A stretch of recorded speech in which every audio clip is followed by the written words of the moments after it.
السلام علیکم ورحمۃ اللہ وبرکاتہ۔ وعلیکم السلام ورحمۃ اللہ وبرکاتہ۔ مولوی صاحب آج تو بہت ہی خوش و خرم نظر آ رہے ہیں، کہاں کا ارادہ ہے؟ کسی پروگرام کو زینت بخشنے کے لیے تشریف لے جا رہے ہیں؟ ارے بھائی، بڑے تعجب کی بات ہے، آپ ہندوستان میں رہتے ہوئے بھی اس تاریخ و تحریک انقلاب سے بے خبر ہو، جبکہ یہ بات وطن کا بچہ بچہ جانتا ہے کہ ہندوستان کی تاریخوں میں دو دن یادگار حیثیت قومی اہمیت رکھتے ہیں، ایک 15 اگست، دوسرا 26 جنوری۔ 15 اگست کو صدیوں کی قربانیوں کے بعد ہندوستان کو آزادی کی بہار نصیب ہوئی اور 26 جنوری میں ہندوستان کے قانون عمل میں آئے۔ مولوی صاحب، دراصل میرا موضوع دوسرا، جس کی وجہ سے تاریخ سے واقفیت نہیں، البتہ دلچسپی ضرور رکھتا ہوں، اس لیے آپ کی خدمت میں حاضر ہوں تاکہ آپ سے کچھ معلومات کروں کہ کتنی قربانیوں کے بعد ہندوستان کو غلامی سے نجات ملی تھی۔ آج ہندوستان کی سالگرہ ہے، یعنی 15 اگست سے۔ آج آزاد ہندوستان نے اپنی عمر کے 79 مرحلے طے کر لیے ہیں، اور یہ سب اس دن کے یادگار ہیں جو 150 سال کی قربانیوں کے بعد اس وطن عزیز ہندوستان کے انگریزوں کی غلامی سے نجات ملی تھی، اور اس محب وطن پر آزادی کا سورج طلوع ہوتا تھا، جو آج بھی اپنے اسلاف اور مجاہدین کے روایت کے یادگار ہیں۔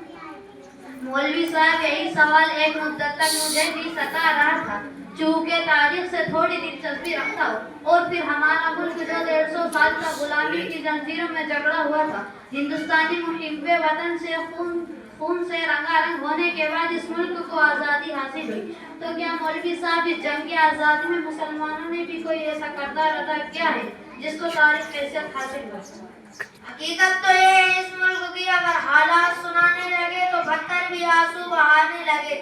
محترم، آپ کو معلوم ہونا چاہیے، ہندوستان کے مسلمانوں کی جنگ آزادی صف اول میں مجاہدین میں۔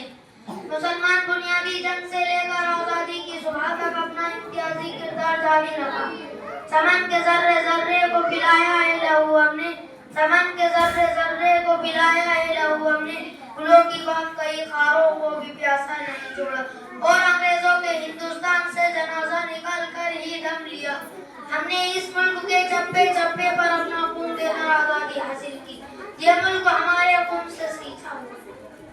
مولوی صاحب، حکومت ہند مسلمانوں کی قربانیوں کو فراموش کر کے ان کے حقوق کو کیوں پامال کر رہی ہے؟ اس کا بنیادی نقطہ کیا ہے؟